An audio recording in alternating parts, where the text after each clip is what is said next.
Hello friends, कैसे हैं आप। आज की क्लास में हम विज्ञान अध्याय 2 सूक्ष्म जीवी मित्र एवं शत्रु इसके जो अभ्यास के जो प्रश्न हैं उनको हम समझेंगे। तो इस अध्याय की जो प्रश्नावली है उस पर मैंने एक वीडियो बनाकर क्वेश्चन नंबर 1 to 6 आपको समझाए थे। वो वीडियो आप देख लेना तो आपको समझ आ जाएगा कि क्वेश्चन नंबर 1 से लेकर 6 तक हमने कैसे आंसर करने हैं। तो अभी जो बाकी बचे हुए क्वेश्चन हैं उनको हम आज समझ लेंगे। तो पहला क्वेश्चन जो हमने समझना है वो है क्वेश्चन नंबर 7। क्वेश्चन नंबर 7 में क्या है, हमारे जीवन में उपयोगी सूक्ष्म जीवों के बारे में 10 पंक्तियां लिखी है। तो जो उपयोगी जीवाणु हैं उनके बारे में आपने 10 पंक्तियां लिखनी है।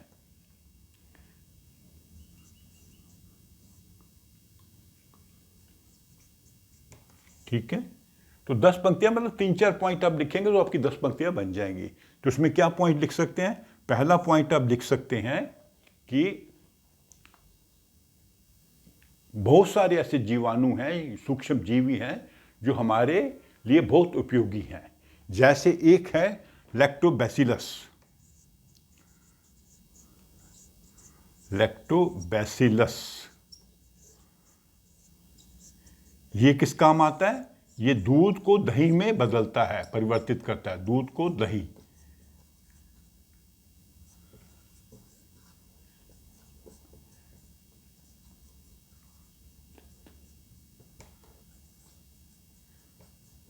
एक पॉइंट आप ये लिख सकते हैं कि लैक्टोबैसिलस एक ऐसा जीवाणु है जिससे हम दही बनाते हैं। दूसरा पॉइंट क्या है, ईस्ट। ईस्ट एक जीवाणु है जो हमारी सहायता करता है केक बनाने में, ब्रेड बनाने में, अल्कोहल बनाने में।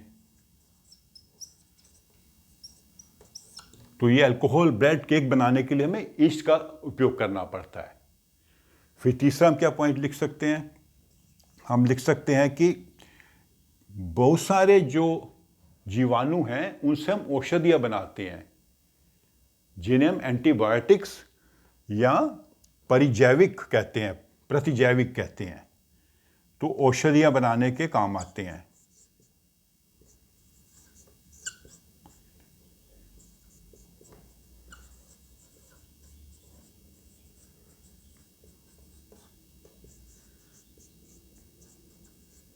तो ये एक पॉइंट आप लिख सकते हैं। ठीक है, फिर सबसे इंपॉर्टेंट चीज़ है, जो भी हमारा ये अवशेष होते हैं प्राणियों के, पौधों के, उनका अवघटन करते हैं। उनको अवघटन करके अगर वो ऐसे रहेंगे तो हमारे लिए हानिकारक हो जाएंगे, उनको हानि रहित बना देते हैं। और तो ये जो है जैविक अवशेष जो होते हैं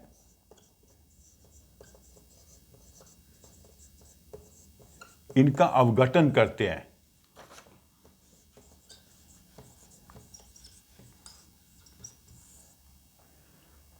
जैविक अवशेष मतलब पौधों के अवशेष, प्राणियों के अवशेष, पशुओं के अवशेष, इन सब के जो हैं अवशेष को, मल को, मूत्र को, सबको जो है ये अवघटन करके हानि रहित बना देते हैं। फिर एक और पॉइंट आप लिख सकते हैं, हवा की नाइट्रोजन को मिट्टी में स्थिर करते हैं राइजोबियम जीवाणु और नीले हरे शैवाल। तो नाइट्रोजन का स्थिरीकरण इसको कहते हैं।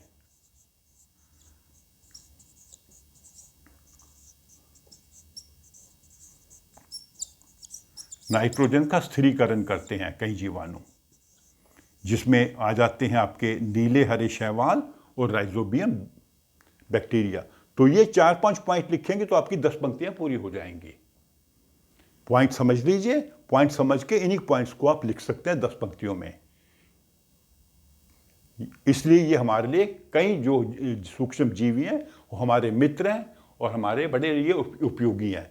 हम दूध को दही बनाते हैं, दही को दूध बनाते हैं, केक, ब्रेड, अल्कोहल बनाते हैं, औषधियाँ बनाते हैं, जैविक अवशेषों का अवघटन हो जाता है, फिर नाइट्रोजन का स्थिरीकरण होता है मिट्टी में। इन सब एरियाज में ये हमारा लिए लाभदायक हैं।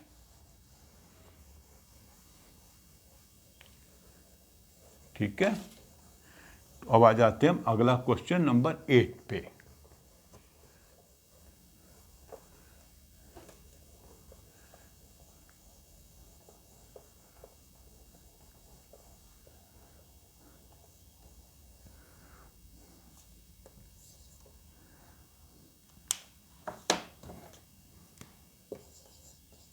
क्वेश्चन नंबर 8 क्या है? सूक्ष्म जीवों द्वारा होने वाले हानिकारक प्रभावों का संक्षिप्त विवरण दीजिए। ठीक है, अभी तक हम देख रहे थे कि वो हमारे लिए मित्र हैं, लाभदायक हैं, उपयोगी हैं, अब हमारे लिए हानिकारक भी हैं। तो इसमें सबसे इंपॉर्टेंट क्या आता है? ये रोग उत्पन्न करते हैं। कई प्रकार के जीवाणु हैं जो अलग अलग रोग उत्पन्न करते हैं, मनुष्यों में, पशुओं में, पक्षियों में, पौधों में। पौधे भी खराब हो जाते हैं, हमारी फसलें खराब हो जाती हैं जीवाणुओं के कारण, रोग ग्रसित हो जाती हैं। मनुष्यों को रोग होता है, टाइफाइड, हैजा, इस प्रकार के रोग होते हैं। तो एक तो ये रोग उत्पन्न करते हैं, किसमें? मानवों में, पशुओं में सब हम ले लेंगे, पक्षी भी आ जाएंगे, मछलियां भी आ जाएंगी, और पौधों में। तो इसलिए हानिकारक हैं। दूसरा, हमारे ये भोजन को विषाक्त कर देते हैं, जहरीला बना देते हैं।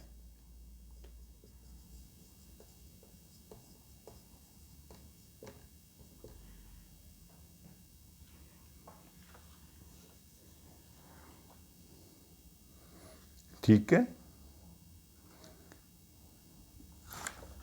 तो ये 2 पॉइंट आप लिख सकते हैं इसमें। हमारे खाने वाली चीजों को दूषित कर देते हैं, कई पदार्थों को दूषित कर देते हैं, इवन चमड़े को, कपड़े को भी खराब कर देते हैं, कई पदार्थों को खराब कर देते हैं, जैसे कि कपड़ा, चमड़ा, उसे दूषित कर देते हैं।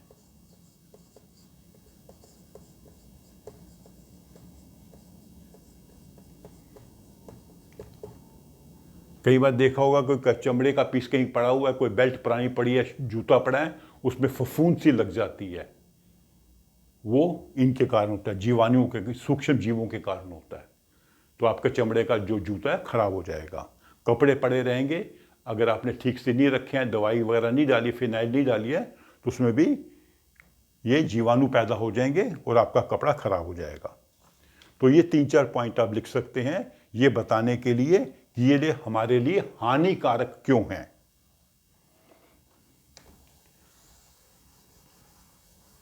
तो अभी आ जाते हैं लास्ट क्वेश्चन पे।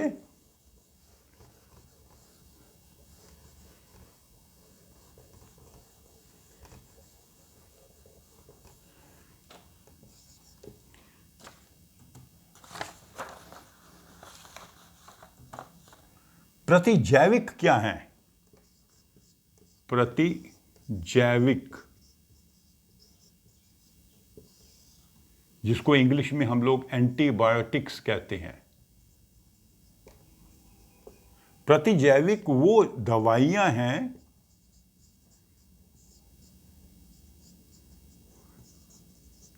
जो सूक्ष्म जीवियों की सहायता से बनती हैं।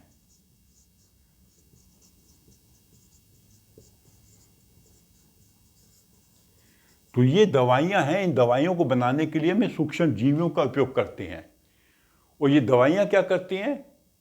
अगर हम कोई मनुष्य लेगा या किसी पक्षी को देंगे या इवन पेड़ों पे भी डालेंगे, पौधों पे भी डालेंगे, तो उसके अंदर जो भी सूक्ष्म जीवी हैं जो उसके अंदर रोग पैदा कर रहे हैं उन्हें नष्ट कर देंगी। तो प्रतिजैविक दवाइयाँ हमारे शरीर में उत्पन्न होने वाले रोगों को ठीक कर देती हैं। कैसे ठीक करती हैं? वह उन सूक्ष्म जीवियों को मार देती हैं जिनके कारण रोग हो रहा होता है। ठीक है, इसमें जैसे स्ट्रेप्टोमाइसिन आ जाएगा, टेट्रासाइक्लिन आ जाएगा, एरिथ्रोमाइसिन आ जाएगा, इस प्रकार की बहुत सारी दवाइयाँ हैं। तो ये दवाइयाँ हमारे शरीर में रोग पैदा करने वाले जीवाणुओं को मार देती हैं। तो अगर पौधों में डालेंगे, पौधों के भी अंदर जो जीवाणु होंगे उन्हें खत्म कर देगी। किसी पशु को देंगे, आपके घर में गाय है या बैल है उसको देंगे, तो उसके शरीर में भी जो रोग उत्पन्न करने वाले जीवाणु होंगे, सूक्ष्म जीवी होंगे, वो मर जाएंगे। लेकिन इन दवाइयों को लेने के लिए डॉक्टर की सलाह जरूरी है। और डॉक्टर जितनी दवाई बताएगा उतनी ही लेनी होती है। मतलब इसका कोर्स जो है हमें पूरा करना पड़ता है। अगर डॉक्टर ने बोला 5 दिन दवाई लेनी है तो 5 दिन लेनी ही होगी। 3 दिन बोला तो 3 दिन लेनी ही होगी। तो उसमें ये हमने, क्योंकि इसमें सेकंड पार्ट में ये है प्रतिजैविक लेते समय कौन सी सावधानियां रखनी चाहिए। पहली सावधानी कि डॉक्टर की सलाह से लेनी है। अलग अलग रोगों के लिए अलग अलग दवाइयाँ हैं। और दूसरा, इसका कोर्स जो है पूरा करना पड़ता है, अर्थात जितने दिन दवाई लेनी है उतने दिन लेनी ही है। तो इस प्रकार आप जो है इस क्वेश्चन का आंसर दे सकते हैं। ठीक है, तो इस प्रकार हमारा ये जो पूरा अध्याय जो है कंप्लीट हो गया 2 वीडियोस में। तो इसके लिंक में मैं जो वीडियोस का डिस्क्रिप्शन दूंगा उसे भी आप देख लेना, तो आपको पूरा चैप्टर अच्छे से समझ आ जाएगा। तो मेरी इस वीडियो को लाइक करो, अपने फ्रेंड्स के साथ शेयर करो और मेरे चैनल को सब्सक्राइब भी करो। Thank you.